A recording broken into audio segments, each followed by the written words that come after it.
Hello everyone, my name is Bimal Abhishek and I welcome you all to the Maharashtra series.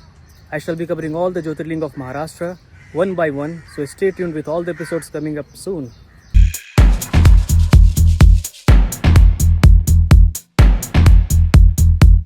Hey everyone, welcome to the first episode of the Maharashtra series. Here I shall be covering the Grishneshwar Jyotirling and the nearby famous places such as Ellora Caves. So let's proceed ahead with this vlog.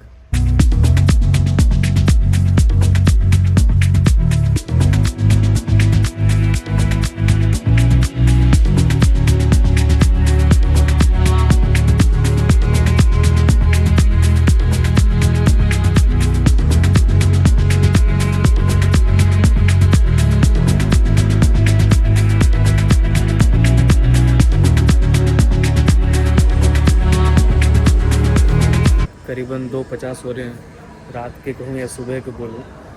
और अभी income lounge से थोड़ा खा P के और rest करके निकला। 2 घंटे का ही टाइम रहता है इस लाउंज में। तो एग्ज़िट करके हूँ, गेट की तरफ जा रहा हूँ और कम्बक गेट पे 120 बहुत दूर चल के लगता जाना पड़ेगा। So now exploring Hyderabad airport. क्या एक्सप्लोर कई बार तो आ चुका हूँ। जिससे मैं मंजिल पर आना चाह रहा था वो तो मेरा लेवर निकला है क्या हैदराबाद।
गुड मॉर्निंग एवरीवन क्या गुड मॉर्निंग आपको। 8:33 सुबह के हो रहे हैं और मैं अपने होटल 7 एप्पल में चेक इन कर चुका हूँ। औरंगाबाद का ये छत्रपति संभाजी नगर का काफ़ी पॉपुलर होटल है ये। और मेरे कुछ फ्रेंड्स ने या कहूँ एक फ्रेंड ने मुझे रिकमेंड किया था इस जगह के बारे में। और टैक्सी वाले का भी कहना है कि भैया यहाँ का एक पॉपुलर होटल है और अच्छा है। कॉम्फी रूम है, एक छोटा सा रूम है बट नाइसली मेंटेन्ड और अच्छा नज़ारा वगैरह, वेंटिलेशन वगैरह भी है। सिंगल या फिर फ्रेंड्स के लिए, ऑक्यूपेंसी के लिए बहुत अच्छा ये रूम में है। और रेट्स वगैरह भी काफ़ी अच्छे हैं इसके, तो आप चेक कर लेना अगर आपको करना हो यहाँ का। एक बार रूम देख लो। रूम कुछ खास तो है नहीं लेकिन जिस बजट में है बहुत अच्छा रूम है एक तरह से देखा जाए तो। यहाँ से एंट्री है, छोटा सा बेसिन है, नहाने के लिए जगह है। और इधर रहा ठीक है, मतलब ओवरऑल अगर आप अकेले हो इस बजट में बहुत अच्छा है। और ये अलमीरा है, लॉकर है, यहाँ पे टीवी वगैरह है। रूम कुछ ऐसा है, आप बेड देख लो। मुझे लग रहा है कि अच्छा मेंटेन किया इन्होंने, मतलब पैसे भी बचा लिए और यूज़र के लिए अच्छा भी है। मुझे देख के लगा था काफ़ी छोटा होगा रूम छोटा है पर ऐसा कोई सफोकेशन फील नहीं हो रहा है, क्लॉस्ट्रोफोबिक तो नहीं लगेगा बिल्कुल। और अब बाहर का नज़ारा दिखाता हूँ। अच्छा है, अगर आपको वेंटिलेटेड थोड़ा फील तो होगा, कुछ भी ऐसा नहीं लगेगा कि आप बंद कुछ नहीं महसूस होगा। ये देखो, थोड़ा पर्दा उठा दूँ।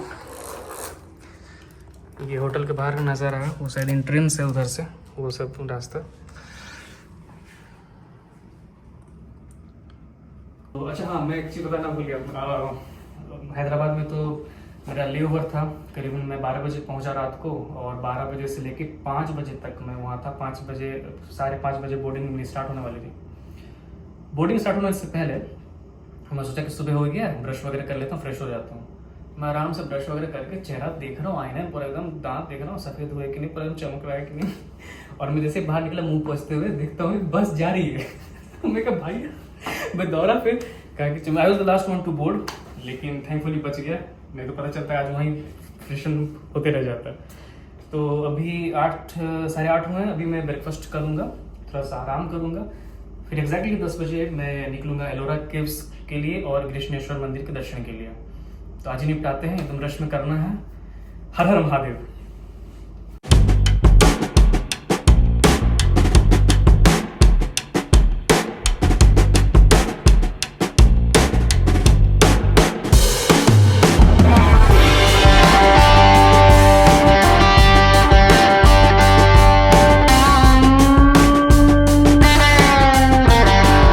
करीबन सुबह के 10:30 हो रहे हैं और मैं राव साहब, हमारे ड्राइवर जो हैं, राव साहब के साथ निकल चुका हूँ कृष्णेश्वर मंदिर के लिए। करीबन यहाँ से 45 मिनट का समय लगा, जैसा वो बता रहे हैं। कमाल की बात है, वो बोल रहे थे कि आप कहाँ से? पटना से। अच्छा, शत्रुघ्न सिन्हा के यहाँ से। इतना तो शत्रुघ्न सिन्हा जी बिहार में फेमस नहीं है। खैर, नाम इनका बहुत दिलचस्प, बहुत बढ़िया नाम है, राव साहेब। तो उन्हीं के साथ जा रहे हैं। अच्छा, कैब भी अच्छा उन्होंने मेंटेन किया है। मैं नंबर ड्रॉप कर दूंगा अगर आपको भी यहाँ का सर्विस चाहिए। और रीजनेबल रेट इन्होंने बताया, 2000 रुपये पूरा दिन भर का ये ले रहे हैं, पूरा घुमाने उमाने का। एलोरा, कृष्णेश्वर और बीबी का मकबरा सब कर लेंगे, बहुत अच्छा है।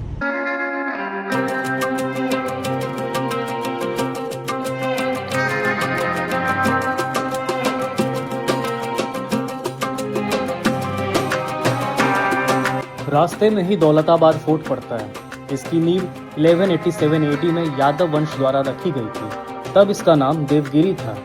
1296 में दिल्ली सल्तनत के सुल्तान अलाउद्दीन खिलजी यहाँ आया था। दौलत नहीं मांगी, छीन ली। राजा रामचंद्र को झुकना पड़ा और पहली बार देवगिरी ने अपनी आज़ादी छीनी। देखा होगा आपने पद्मावत मूवी में। फिर आया इतिहास का सबसे पागल किरदार मोहम्मद बिन तुगलक। उसने देखा देवगिरी और कहा दिल्ली नहीं, अब यहीं राजधानी होगी। पूरे दिल्ली शहर को हजारों किलोमीटर दूर चलने पर मजबूर कर दिया और इस शहर का नाम दिया दौलताबाद, यानी भाग्य का नगर। पर यह भाग्य जल्द ही अभिशाप बन गया। लोग रास्ते में मरे, भूखे रहे और अंत में तुगलक को अपनी सनक पर पछताना पड़ा। तुगलक चला गया, फिर बहमनी सल्तनत आई, फिर निजाम शाही और बाद में औरंगजेब की मुगल फौजों ने इसे अपने अधीन किया। 11:30 हो रहे हैं और मैं आ चुका हूँ कृष्णेश्वर ज्योतिर्लिंग। शिव भक्त कुसुमा रोज शिवलिंग पर जल चढ़ाती थीं। उसकी सौतन ने उसके बेटे को मार डाला, फिर भी कुसुमा ने पूजा नहीं रोकी। उसकी भक्ति से प्रसन्न होकर भगवान शिव प्रकट हुए, बेटे को जीवित किया और यहीं कृष्णेश्वर ज्योतिर्लिंग के रूप में स्थापित हुए। यह 12वें ज्योतिर्लिंग के रूप में पूजित हैं। आज मुझे बस 15 मिनट लगे दर्शन में। शिवलिंग का स्पर्श कर अच्छे से जल से बाबा का अभिषेक कर लिया।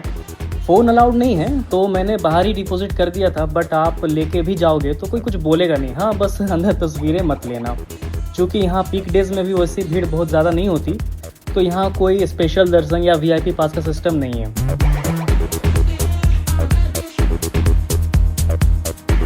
अब बाजू में एलोरा केव्स हैं, सो वहाँ हो आता हूँ।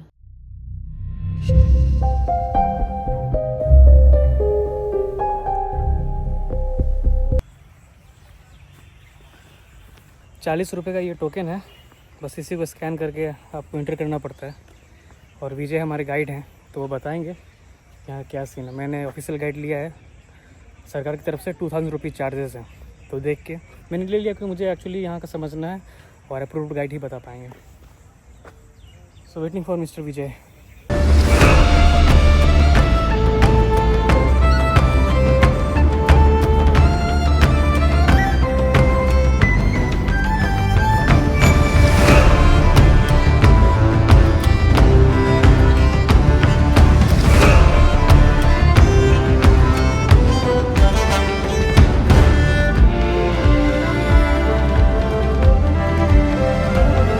So it gives me immense pleasure to welcome you on behalf of Government of India Tourist Office, Aurangabad.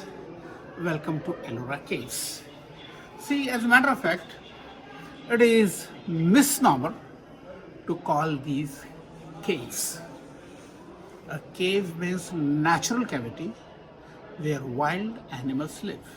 Exactly. By the definition, these are not caves at all.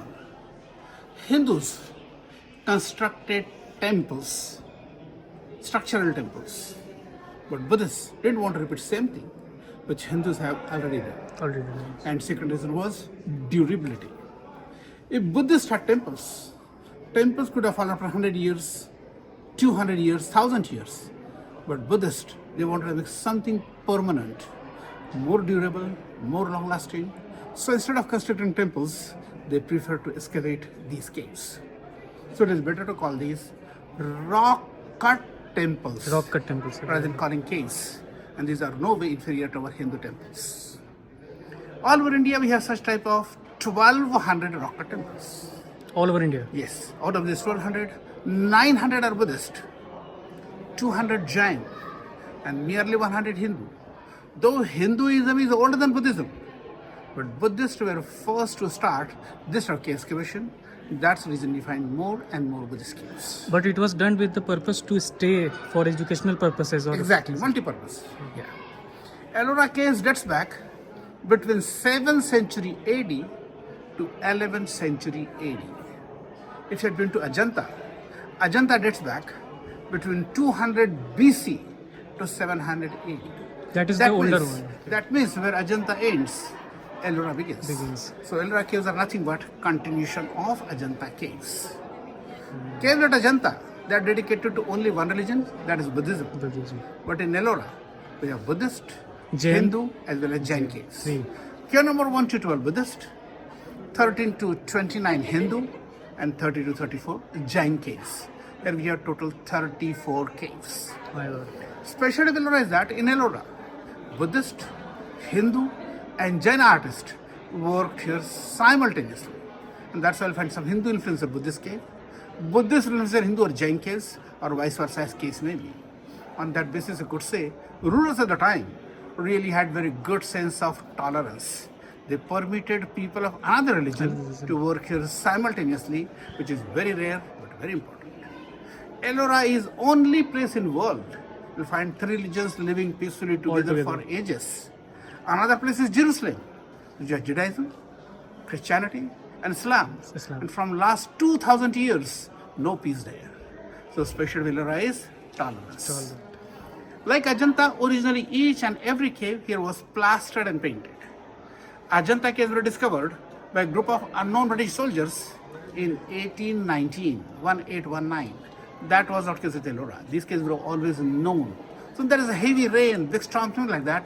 Villagers occupied these caves. Okay. They used these caves for eating, cooking, sleeping, everything inside cave. They damaged everything. Otherwise, like Ajanta, each and every cave here too was plastered and painted. There you could see some remains of plaster paintings. This is not original. The Yes. ruins ones. Yes, this white Okay. and red.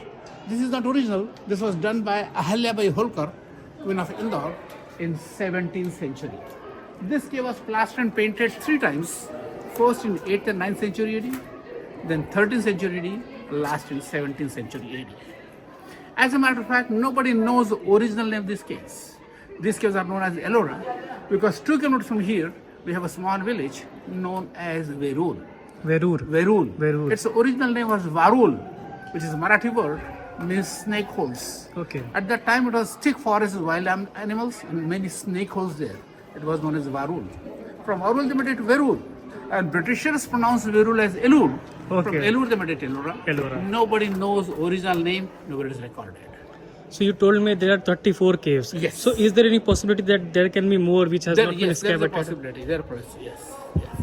In olden days, we had a national caravan route from today's Patna to today's Paichan, a town 50 kilometers from Aurangabad. At that time, cities were known as Patliputra Patliputra, and yes. Pratishthan. Pratishthan was capital of Satvana rulers, and caves were in caravan route, which is a branch of Silk Route. Silk Route. Shalivahanas, they were also known as Satvahanas, were also known as Shalivahanas. Those were calendar, Shalivahan calendar. And this branch of Silk Route started from China, Beijing. From China, it came to today's Patna or Patliputra. Patliputra to Jaisalmer, Rajasthan. Rajasthan to Pakistan. All the way to Kabul, Afghanistan. Yes. Pakistan, Afghanistan, Iraq, Iran, Turkey. And via Istanbul, it was connected with Europe. Europe.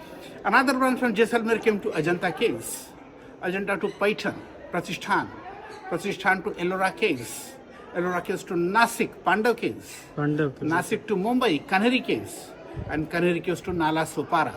At that time, Nala Sopara was a big port. Nala Sopara was directly connected with Africa.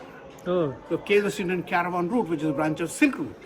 Villagers, traders, farmers, foreigners used to visit site, and they donated for excavation of these caves. Only 2 caves, cave number 10 at Ajanta, this cave number 16, was financed by king, by rulers. Otherwise, money came from common people, crowdfunding, which is very, very important. I think it have taken a quite a long time to excavate because it's such a large height and Exactly. So now we are in cave number 16. Okay. This cave is a Hindu cave.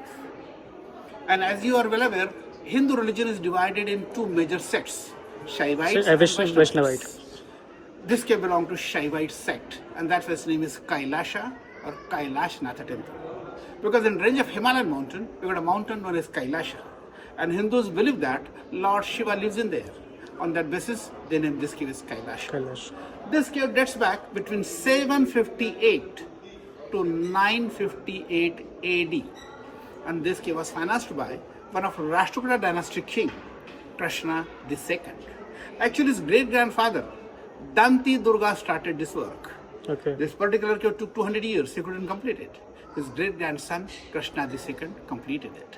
Now, special to this cave, once upon a time, this was the one big mountain, which is Okay. chiseled out with these 2 instruments only, chisel and hammer. No dynamite at all. You mean to say these sculptures were also Yes, chiseled? everything is cut out monolith, top to bottom and front to back. It is estimated that approximately 1 million tons of rock they removed from this particular cave. But where did they go? They throw in front of this cave. Okay. In front of mountain you have valley. They filled it with the platform you walk. There's nothing but rubble of this cave. Okay. So this cave took 200 years. My God. And that makes this cave as biggest and best rock cut temple, not in India, but world over. In Ethiopia, Africa, there is a place known as Lalibela. There got rock cut church.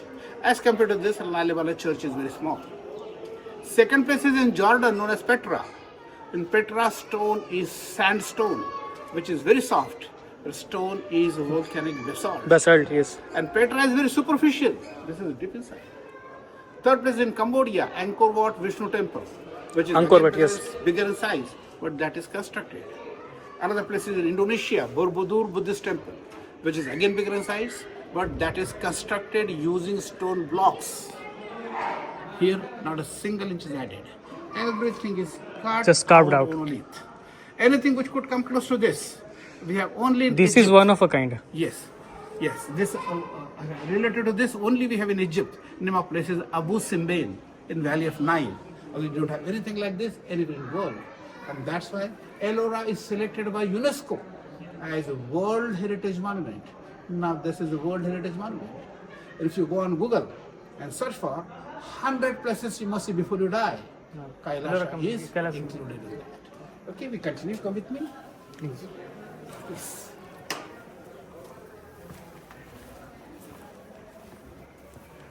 Ganesha symbolizes knowledge. And in Maharashtra, Ganesha was made popular by Lokmanya Tilak during freedom struggle. He started Ganesha festival. Special this Ganesha is, there is no rat. Okay, yes. There Because is in 8th and 9th century AD, Ganesha was Gananayaka.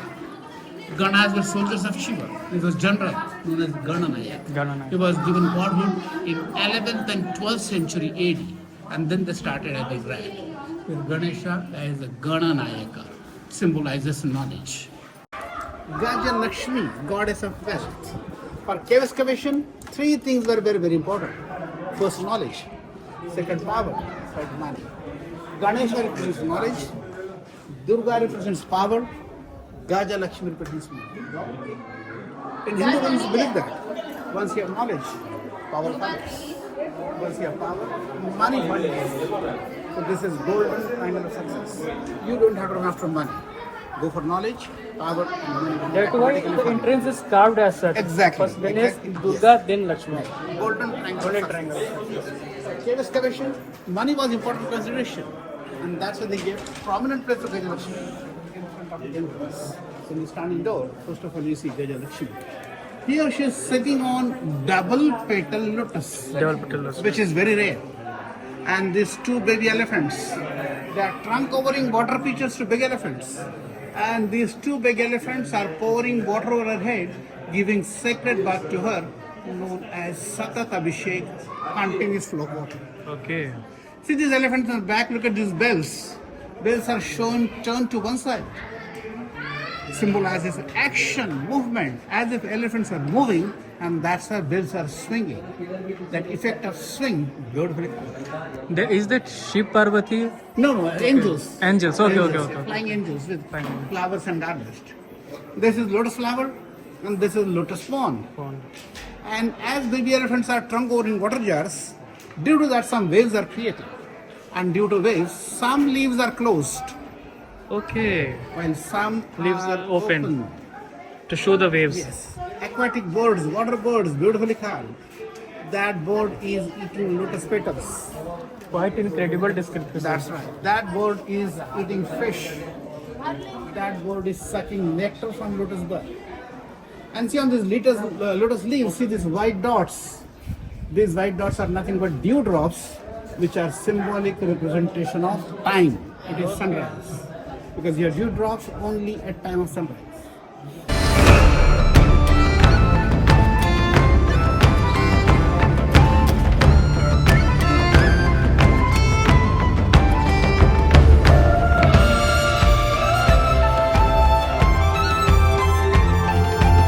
Actually, his great-grandfather, Danti Durga, started this work. This particular cave took 200 years. He couldn't complete it. His great-grandson, Krishna II, completed it. Took 200 years. 200 years. Still couldn't complete it. Yes. No. Danti Durga started this work. Okay. So he couldn't complete it. So his son, the great-grandson, continued. Continued that. And total period took 200 years. 758 to 958. So started by Danti Durga, finished by Krishna II. Second. Now, special of this cave, see from this corner, see shape of this cave. This cave is like a chariot. That's a yoke or front portion chariot.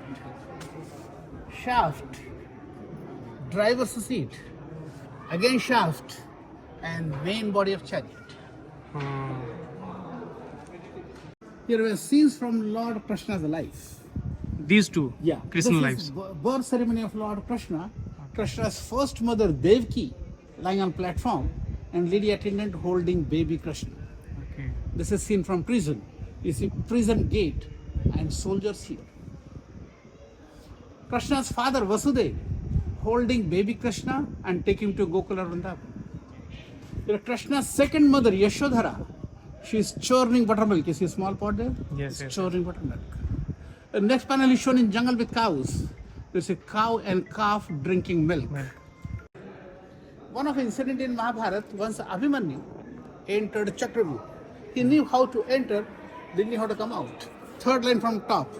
Right hand corner, Abhimanyu holding his disc, holding his chakra and trying to come out. He couldn't come out, his uncles and cousins killed him there. That elephant is holding leg of that lion Lion, okay. and twisting. Twisting. Look at face of lion. Lion is howling, feeling of pain. Good. Up on top, flying figures. 1, 2, 3. Imagine how difficult it is to carve at that level. And that also from top to bottom. Top to bottom. In They're that not direction. stuck. They're in same stone. There's 3D effect. Figures are coming out of wall. My God. This cave is approximately 150 feet wide. 150 feet wide? Yeah. Okay. 275 feet long and 100 feet high. Imagine once upon a time, this was one big mountain with the chiseled out from top to bottom, front to back. How many did you tell about? 44. 44. Okay. There are 44 Stories. stories carved out here about on regarding Shiv Puran. Yeah.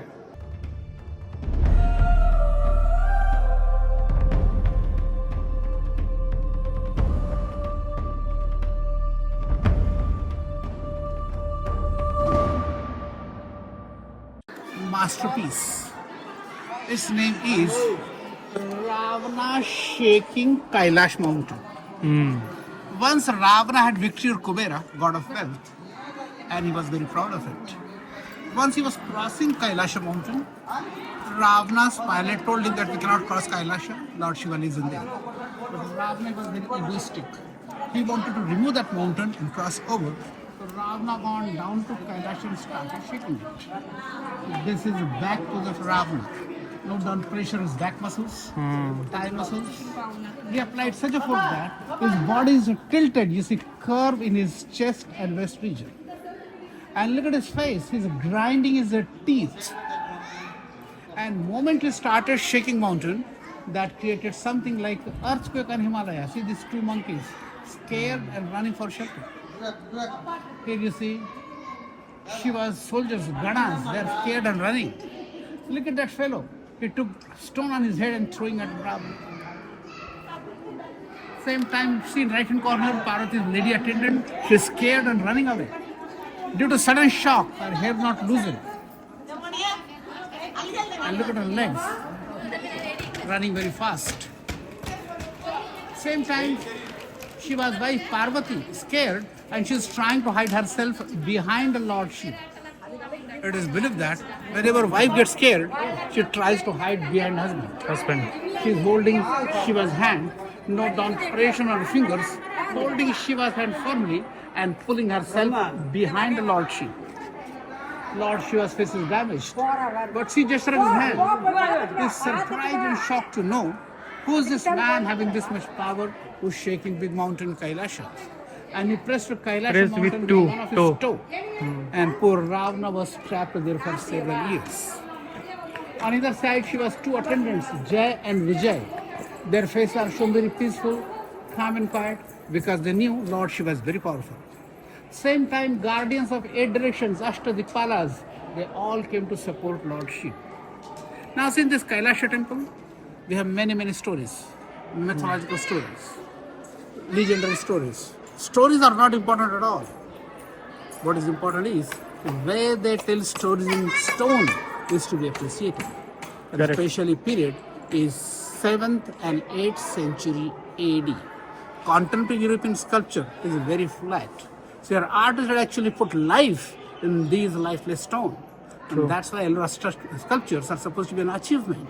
Milestone in world of sculptors, especially K number 16, is known as a poem in stone. It has got a rhythm. And that is the reason once French president Mitterrand visited Ellora caves. And you know Mitterrand himself was a great artist, he was painter. Okay. He had been to Taj Mahal and then came here. When he came here, he gave a beautiful comment. And you know what he said? He said, if Taj is jewel, this Kailasha temple is jeweler's shop. You have many jewels. This is 10 times better than Taj. That door is half open and half closed. Imagine how difficult it is to carve half open and half closed door in such a limited space. Their work was not like rubber and pencil work. If something was wrong, you could rub it off. It is not like that. Here, each and every stroke was the last stroke. An artist, those who worked here were master artists, very superior artists. No chance of mistake, zero mistake. In the same line, left hand corner, you see a small boat, and that boatman, Kevat, is pushing that boat, seen near Sharyu River in Ayodhya. Further left, Ram, Sita, Lakshman marching towards forest. One of incident in Ramayana is kidnapping of Sita. Third line from top. Sita is in chariot, holding 2 poles, crying, weeping, yelling, and Ravana with his sword, and that bird Jatayu in between. One of incident in Ramayana is once Monkey King visited Sri Lanka. Ravana didn't afford a single seat. Monkey King made a seat of coils of his own tail and sat over it. Third line from bottom. You see Monkey King is on coils of his own tail in front of Ravana. Second line from bottom, monkeys carrying stones on their head, and they are constructing a bridge between India and Sri Lanka. Ram Setu. Yeah. In the right hand corner, note down some lines. Here, artists symbolically represented ocean waves, and down there floating stones. And last line, war between Rama and Ravana. That side Mahabharata, this side Ramayana, only with 2 instruments, chisel and hammer. No modern day geometrical instruments. And that's what people say. You have to come here to believe it. True. Looking at pictures and reading in book won't give you ideas. अब जा रहे हैं मूर्ति देखने के लिए, क्योंकि यहाँ की मूर्ति खंडित है, इसलिए पूजा वर्जित है यहाँ, इसलिए पूजा नहीं होता है, तो वही देखने जा रहे हैं। बेसिकली दिस इज़ शिवाइट, तो सब चीज़ यहाँ शिव जी को लेके प्रोमिनेंटली बनाया गया है। तो देखते हैं, लैंप भी दिया है ताकि अंधेरे में देख सकूँ क्या चल रहा नहीं चल रहा।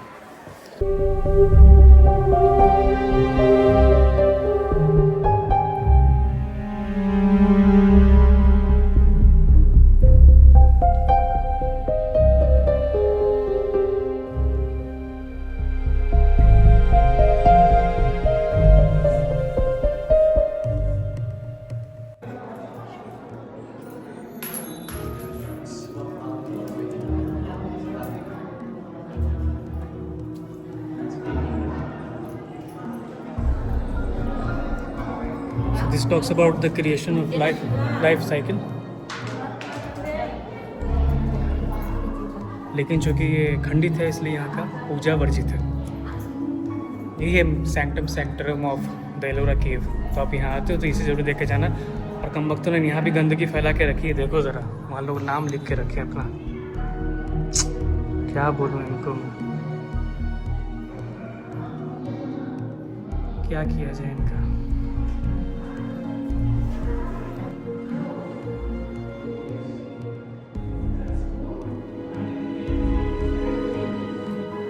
Can you imagine this is carved on the ceiling? You can do painting on ceiling, that is an impeccable art, but this is just beyond science. How can you sculpt such 3D figures on the ceiling? And here it is, the dancing Shiva. Let me show you.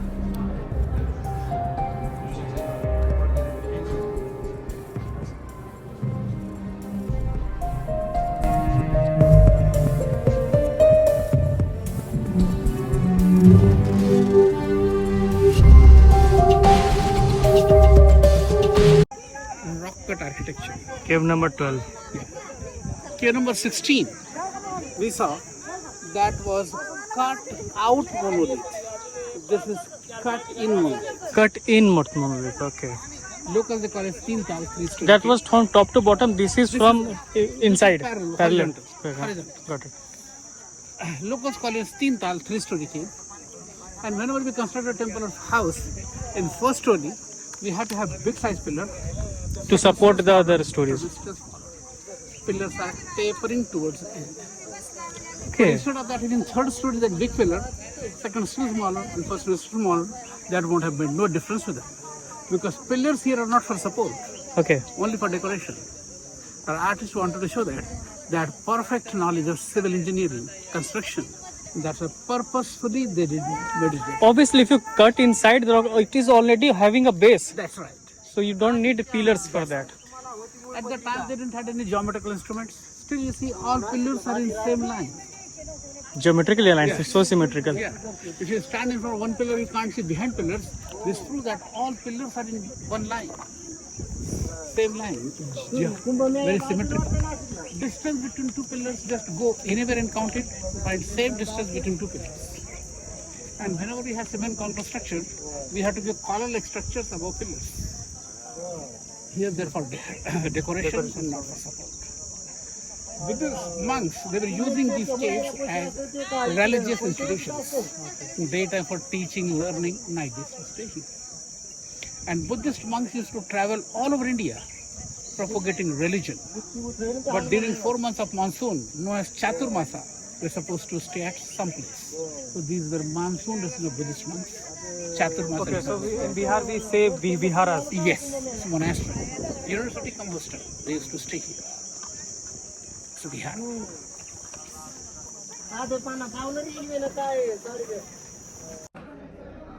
In 500 BC, that was 2,500 years back.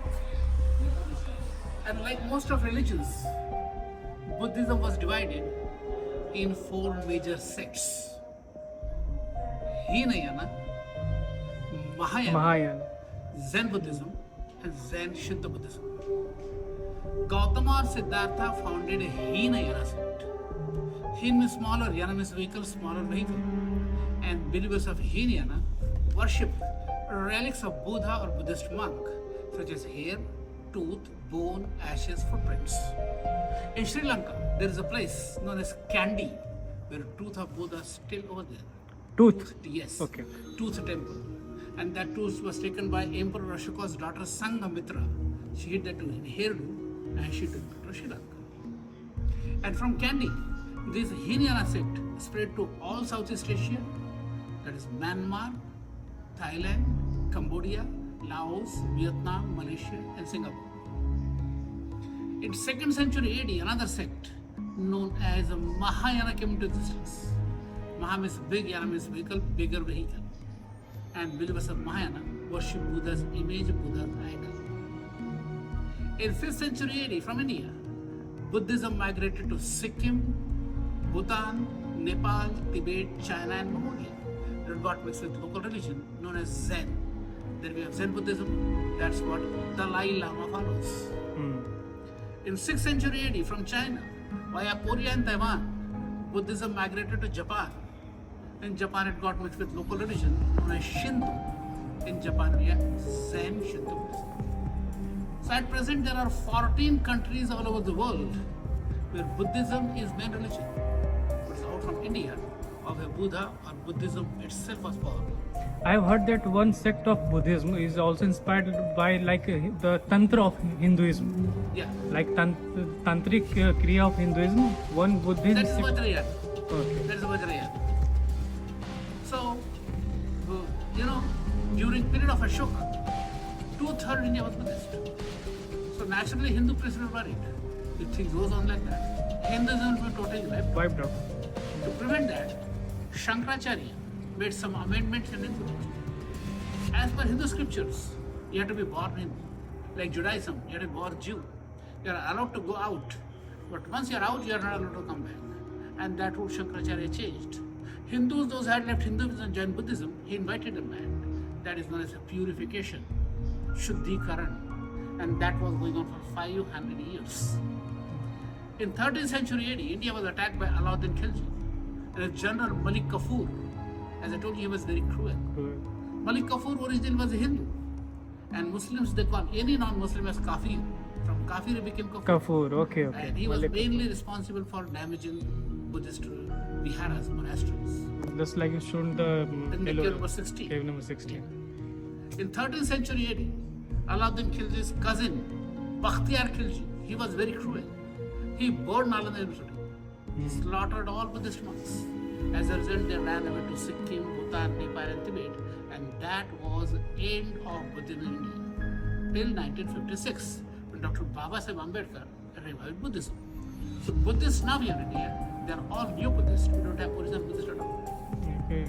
Same way we had two types of Buddhist caves. One is Vihara, another is Chaitya. Vihara is monastery.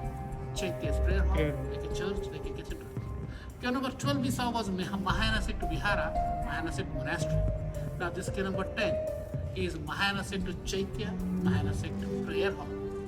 Locals, they call this cave as the Vishwakarma cave, carpenter's workshop, carpenter's hut. Because carpenters worship Vishwakarma as god of architecture. And this cave is nothing but imitation of wooden architecture. That's why they call it Vishwakarma cave. This is cave number 10. 10. Now see upon ceiling, you see imitation of wooden rafters and beams in stone. Only for decoration, not for support. See in center. That's a real wood. No. Okay. Imitation of wood. rafters in Okay, stone. okay, okay. See in center that arch, that window is known as Chaitya arch, Chaitya window, symbolizes wealth and prosperity. And that is the reason most of Government of India buildings, they copy this arch. For example, Vigyan Bhavan in New Delhi and many places. And that arch symbolizes prosperity. You see flying figures, 3 on either side, with flowers and garlands to worship that arch. Out of these 3, these 2 women, they are apsaras. And middle one is Kinnara or transgender. From that basis, you could say at the time transgender really had very good social status. They are from Kasar. And same shape of arch is like people leaf. White is calcium. This green one is copper sulfate. This one is White calcium is calcium, gypsum. gypsum. Red is iron. It is iron, okay. Mineral layers, natural mineral layers. So is this a result of natural weathering? Yes, exactly. No, weathering no. It's natural layers. It's a volcanic basalt. When a volcano erupts, the minerals get. Exactly, central part is all basalt. That's right. That's right. Now here, this is a Greek key, and that is Greek lock. Is there any symbolic meaning of Greek lock? It's influence. Okay, just influence. Okay. Greek influence. Chen design. This is from Middle East. The pot with flowers. This is Egyptian style. And there is a pressed cushion design and vertical stashes. This is a Greek and Roman style. In South Bombay, Chennai, Kerala churches, Goa churches have this type of vertical stashes and pressed cushion design. Greek and Roman influence. So now we are going inside to check the prayer hall.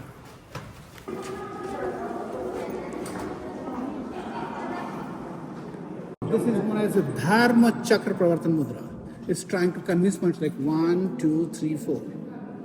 Piece of cloth known as dhoti or chivar. Sitting on lion throne. This is drapery.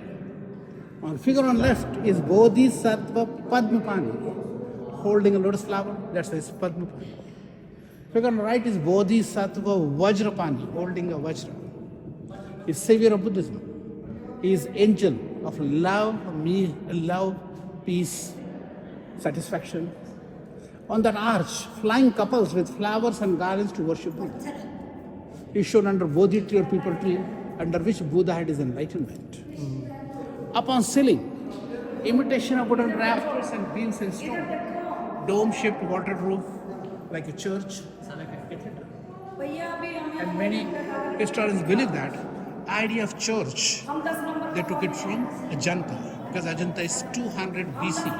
Keonumerton and Ajanta is 200 BC. So idea of church, they took it from Ajanta.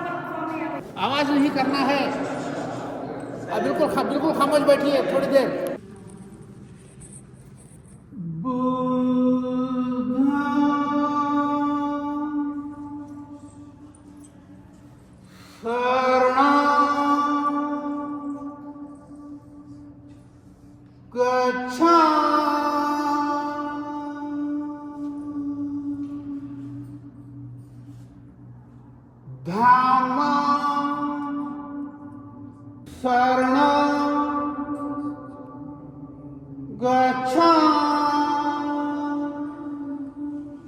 जो मंत्र का उच्चारण करके vibrations को जो feel किया जाता है, इस हॉल का आर्किटेक्चर ऐसा बना रहा है कि वो उस वाइब्रेशंस को आप फील कर सकते हैं अपने प्रेयर्स में। काफ़ी डिटेल में समझ लिया, और भी बहुत सारे बचे हुए थे, उतना इस गर्मी में नहीं हो पाएगा, लेकिन समझ गया एसेंस कि क्या सीन नहीं है। और हाँ, वो अपने साथ वो कूपन रखना, क्योंकि एग्जिट टाइम में भी वो ज़रूरत पड़ेगा चेकआउट करने के लिए। So quite a good one. अब भाई आप जो डिटेलिंग है यहाँ, आप जब तक आओगे नहीं, खुद नहीं देखोगे, ऑब्जर्व नहीं करोगे, आप समझ नहीं पाओगे। खुद से बस सुनने पढ़ने से नहीं होने वाला। सो आई थॉट कि 2000 was quite expensive, 2050 was quite expensive for a tour guide, but it was worth every penny. So do come and take a guide, you will understand in depth. My god, that architecture is hanging, the cave is hanging without no support. What physics, man. Destination was quite good and this was quite hectic, so now leaving all for the day, done for the day.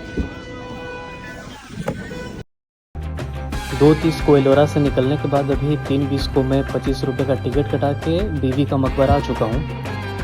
ये है बीबी का मकबरा। इसे mini Taj Mahal, दक्षिणी ताज जैसे कई अन्य नामों से भी जाना जाता है। सन 1668 में मुग़ल शहजादे हज़म शाह जो औरंगज़ेब के बेटे थे, अपनी माँ दिलरास बानो बेगम की याद में यह मकबरा बनवाया। इसे ताजमहल जैसी भव्यता देने की कोशिश की गई, लेकिन फिनेंशियल रिस्ट्रिक्शंस के कारण इसमें मुख्य रूप से प्लास्टर का उपयोग हुआ।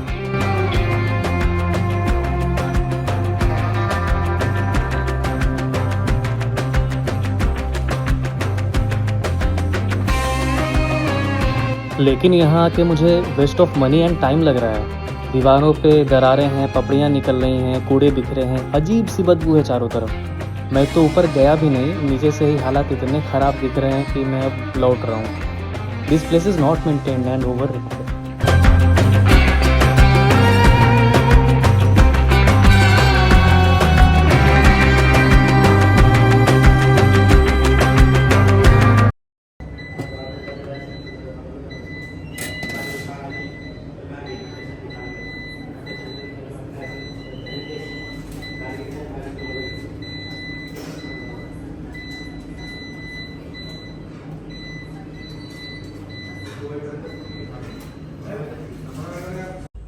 करीबन 10 बजने को हैं रात के और अभी मैंने डिनर कर लिया है और थोड़ा बैठा हूँ यहाँ ओपन स्पेस में। काफ़ी अच्छा स्पेस है, यहाँ पे आप बैठ के थोड़ा सा चिलैक्स कर सकते हो। लोकेशन इस होटल का बहुत अच्छा है। बगल में भी देखो लाइट जल रहा है, ताज भी बनता है, नीचे डी मार्ट है। रूम्स वगैरह थोड़ा कॉम्फी है लेकिन बजट फ्रेंडली है। 2000 रुपये में आपको अच्छा ही मिल रहा है, सर्विस वगैरह अच्छा ही है। खाना वगैरह का अगर सीन देखो, अगर आप पे कर रहे हो अगर अलग से, तो ब्रेकफास्ट वगैरह आपको 250 रुपये में बुफे हो जा रहा है। 472 अभी मैंने डिनर का पे किया बुफे का, तो उसमें 1-2 ही सब्जी है लेकिन काफ़ी है ना। अगर इस अमाउंट में आपको मिल रहा है तो बाहर से कुछ भी मंगाओगे तो 500 का तो कम से कम हो ही जाएगा। हाँ, जोमेटो वगैरह आप यहाँ मंगा सकते हो, क्योंकि दिन में मैं 4 बजे यहाँ पहुँचा था तो लंच मैं नहीं कर सका था, तो इन्होंने बोला कि बाहर जोमेटो से मंगा सकते हो, जोमेटो से मैंने मंगा लिया। तो ये सब चीज़ें हैं। नीचे डी मार्ट वगैरह है। सोलो ट्रैवलर हो, लड़के हो, स्पा वगैरह का भी सर्विसेज यहाँ अच्छा है। Not in a professional way, in a non professional way. और ये सब चीज़ जो मैं यहाँ ऑब्ज़र्व कर रहा हूँ, फिर यहाँ से अच्छा खासा मतलब नियर बाई लोकेशन में देखो ये बीवी का मकबरा है और 34 किलोमीटर्स में यहाँ से आपको एलोरा केव से जो मैच हो गया है। तो ओवरऑल मतलब अगर आप अपना पैसा होटल में स्टे में सेव करना चाहते हो तो यहाँ आप सेव करके और चीज़ों में खर्चा कर सकते हो, कहीं घूमने फिरने निकलने में, कैब वगैरह में। तो ओवरऑल ये अच्छा रहा मेरे लिए। और एक चीज़ और, हाँ, अगर आप अर्ली चेक इन वगैरह करते हो, भले आप ले लो MMT या वगैरह वगैरह, जिससे भी आप ले लो कि अर्ली चेक इन के लिए भी आप एक्स्ट्रा पे कर देते हो। यहाँ आके आपको अगर आप अर्ली चेक इन कर रहे हो तो they will demand you 1000 rupees. Rooms available रहते हैं इनके पास, लेकिन अर्ली चेक इन के लिए 1000 रुपये डिमांड करते हैं। और ये होता है अक्सर 2 स्टार या 3 स्टार होटल्स में ये लोग मांगते हैं। और यहाँ यूज़र्स बहुत है, बहुत लोग यहाँ बुक करते हैं। आप अगर इसके यूज़र्स देखोगे तो 7 अप्रैल में ठहरने वाले बहुत लोग मिलेंगे आपको। तो ओवरऑल मेरा अगर 5 में 3.5 रेटिंग में ज़रूर दूंगा इसको। तो overall good for a solo traveller. तो कपल भी तो कोई दिक्कत नहीं यार, मतलब ओवरऑल ठीक है, फैमिली के लिए भी ठीक है। अगर आप पैसा बचाना चाह रहे हो तो ये होटल बहुत सही रहेगा। लोकेशन बहुत अच्छा है इसलिए बोल रहा हूँ। तो दैट्स इट फॉर टुडे, और कल से एक नए व्लॉग की शुरुआत होगी। मिलते हैं नए व्लॉग में फ्रॉम नासिक।